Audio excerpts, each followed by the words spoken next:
I think data and software can lead to simplicity.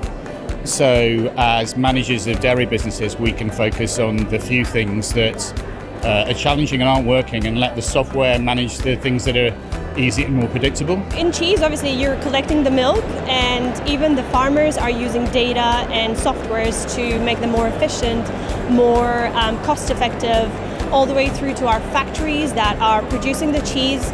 They're using all sorts of ERPs and softwares to make them efficient, including to distribution. So I'm a supply chain professional, and without a software or ERP, we're not going to be able to distribute and deliver to our customers. We have 150 independent farms supplying us. On top of that, we have 9 of our own farms, and capturing data from everybody is crucial to understanding what it is people are doing that makes them more efficient. It's really important to get real-time data because we're making cheese which isn't sold to the consumer quite often for a full year.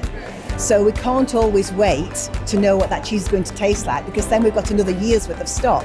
So we have to be able to know from the data how much, what the composition of the milk was, fat and protein, time of year, what the weather was like, all the nuances that make a particular vat of cheese, what the grade was like, and we have to be able to predict what that cheese is going to be like in a year's time when it will be sold. You can get variations. For example, one farmer might be using 10 times more electricity to actually produce his milk than another for the same volume. Supply chain simplification is on everyone and on the lips of everybody, from processes right through to the end, to the customer.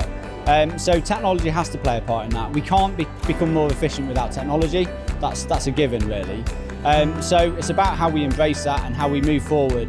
And to become more efficient as a business, we need the information, we need the data, we need to be able to evolve and use that data to take us forward.